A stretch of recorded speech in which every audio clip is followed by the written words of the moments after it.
Where do you see agencies going? What are you looking forward to? My main goal right now is hiring. I have the system in place, which I didn't always have, which allows me to be able to say to someone, hey, it will work. You follow the instruction.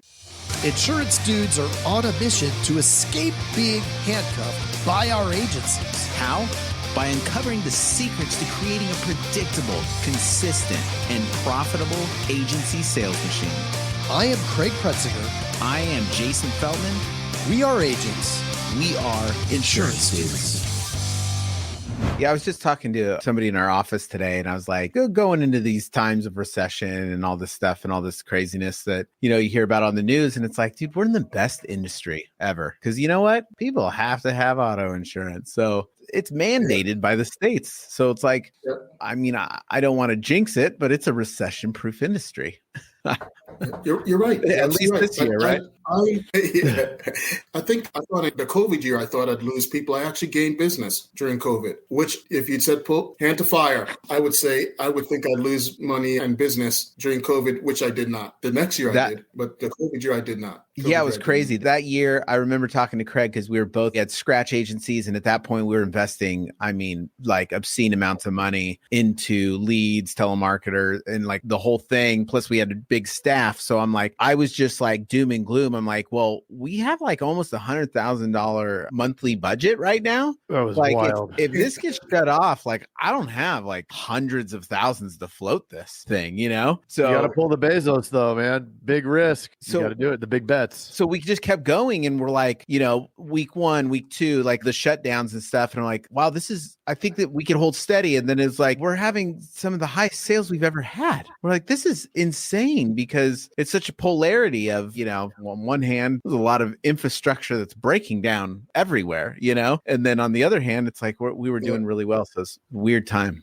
for sure. I will say this, that I think this is a tougher job than the investment world. I can have a guy lose $250. It's not a big deal for him. But in our world, it really, really based on premium, we can really lose people if we don't have the objections and are ready for the premium price raises that we have through the carrier. So I would say that this job is pretty tough. But when I started, I thought it was going to be very easy. But I think it's actually harder than the investment world because the client is different and customers are different. And this is much harder road than it is being on both ends of the spectrum here. Yeah. We're put in this position where we can't really niche in the P&C world. So when you can't niche, you can kind of, but it's tough, right? It's tough to niche down. So then you run into different clientele that you got to kind of take it all, which can be challenging. And I came from that world. Correct. I was at Merrill Lynch and it was a different kind of tough, right? Because you were the guy, like you do all of that activity, but you were also more like a sales agent because you didn't have all the other stuff.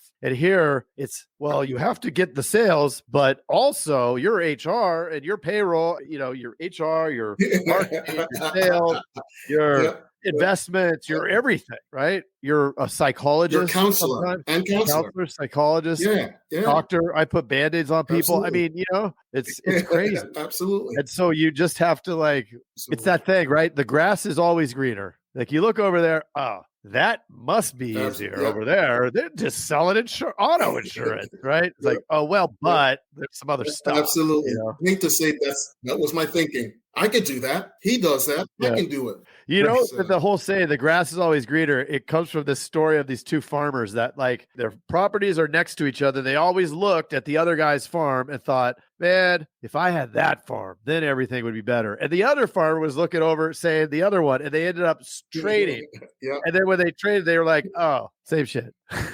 Absolutely. So you come into 2020, and I know you said, and it turned out it ended up being okay, but let's backpedal. Before it was okay, what was going through your mind? Like, where were you mentally with what could potentially happen? Well, my goal was to be a mega agent. I got a little small agency just to get my feet wet because I didn't want to break off too much because I didn't know too much of the business. I already had my P&C license. I had all my licenses, but I just hadn't I didn't do a lot with P&C. And I just thought because I was P&C, maybe I was arrogant. Hey, I could do that. If so-and-so does it, I can do it. It's not a problem. My agent does it. I can do it too. I started in 2019, in the middle of 2019. And in 2019, we were doing well. I had inherited them. Hard decision to make, but I had to do it. 2020 went well. Like I said before, 2021 took a strange turn, but we did okay. 2022, we were up 24%. We were up over 200% in quotes. We were up, I think, 15% in premium or something, but we were up, which was good for me. I just have to, for me to really build, I need to be able to kind of double what I'm doing. So I'm just trying to make sure that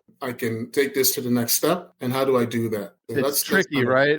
I think you have the blueprint, but it's tough to take that mental shift to committing, right, to the additional. Like you get to capacity with whatever you're doing, and as soon as those producers can't do more than what they're doing, like they can't physically do more quotes, like it's impossible. Like there's diminishing returns because 10 households is the most, I think, really, and probably eight to 10 is the sweet spot for what a producer can do in a day and really be effective. Once you're there, then it's okay, more leads, more marketing, whatever the source is to drive traffic. And then you can add more producers. This whole thing, right? And more marketing, new producer. Right. More marketing, new producer. Just to get it ramped up, replication. So that's kind of where we are. I mean, that's how we've done it. It's always daunting every time you go up a notch, right? I mean, I think we all have our doubts we come up with and the reasons why we can't do it, even though we see everybody else doing it, and all of these things that are like tricks of the mind. And it's like the evidence is there that it can be done because we know there are people that could do it. And usually it's going to be that 10 to 20% are the ones that are successful. That's just the way it works, right? Because the other folks fall into the mind games and they let it take over. And that's why most people are workers, right? Most people have a job. Most people show up, they leave, that's it. They go do their thing. And we're crazy and we work 24 hours a day, or at least think about work 24 hours a day, right? Right. And that's absolutely. It's just interesting. Think about how not to work for 24 hours a day.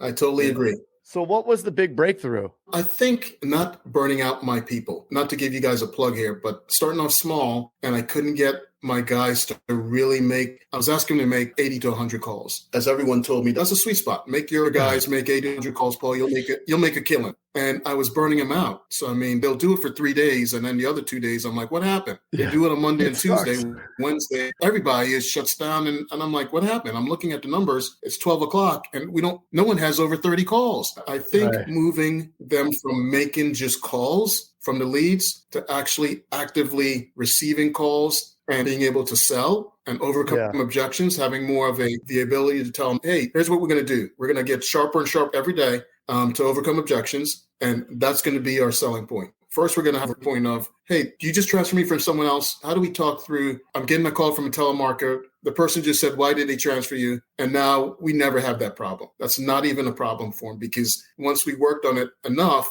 it became a smooth transition. And guess what? We don't have that issue. We have other issues, but that's not one of the issues that we have. If someone's just basing their stuff on, there's always like these friction points, right? And then they seem so daunting and like it's not going to work out. And then it's like you start practicing it and you start realizing, okay, why? Like some people hit that road where it's like, let's just say internet leads. Nobody wants a quote and you got to call them a lot. So it's like, that's the end point. That's the brick wall. And it's like, well, that's a problem, right? The advantage of that is that, not a lot of people like to break through that. The other thing is, it's like, well, how do we do it? And when you start inspecting it and working on it, then it improves. And then all of a sudden you build up a callus to that thing that you've been working on and you break through. And then that's not an issue. We got a process for it. It's like going to the next thing. And it's super cool. I love people that can break through because it feels good. It feels good to have your team have a challenge that wasn't working out and then get them through that, it creates a really good company. Well, what I do like is that when one person says,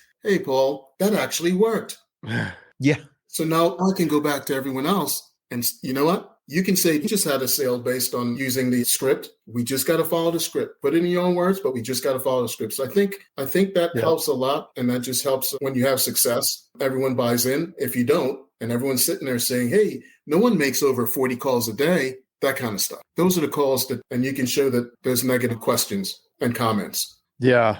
You said something interesting that I think would resonate from anybody that's come from financial services. It's sales. So from the function of like mechanically, the architecture of the sales pipeline, very similar, right? Like it's just sales. You got to do numbers, blah, blah, blah. Now, where the big difference is financial services, one deal, you sell one annuity, you could be making 20K, right? Correct. One client, 20K or 100K, whatever, right? Like, I mean, the sky's the limit. To get that same money out of an agency, a lot more has to go into it, right? Correct. Like simple numbers, you could say, if I want 20,000 of revenue, I need to write whatever that is to get that money this month, or the lifetime value of it over some period, right? Like it doesn't work the same. And so then when we say, well, I'll make the dials, I made the dials here. Well, you can't, because you can't write enough to justify that activity, right? For what we have to pay for it, whether it's ourselves, our sales team, it just doesn't make sense. Like you will go broke.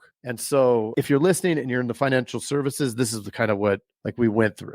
Like you and I went through the same thing, Paul, on this one, which is interesting. So yeah. Probably the same kind of mindset based on our background. Yeah. There's a lot of people that do come from the financial services into insurance. Right. I felt and thought the same way that Paul did. Like, oh, this will be friggin' easy. If I can close somebody on $1 million annuity, getting their auto insurance is easy. Well, sure.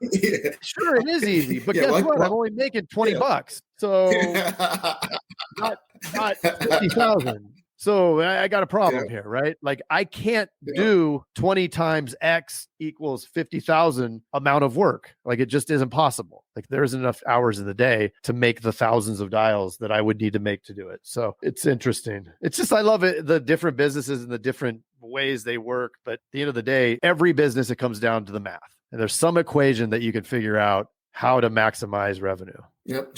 And the reason, just to circle back, the reason why I chose, and not to be giving him too much advertisement, but the reason why I liked Chick-fil-A is they're always packed. Doesn't matter. They're right next to a McDonald's and KFC, and they are always packed. And I look at the other two, and there's no one there. You can have the same amount of workers, unlike KFC and McDonald's does. But if you don't have the product and you don't have the people willing to buy pleasure, you're not going to get the business. And that's something that they love to do with Chick-fil-A. And it's always my pleasure. So and that goes a long way. Just a little customer service. I hate to be going so granular on fast food. But it's applicable. Yeah.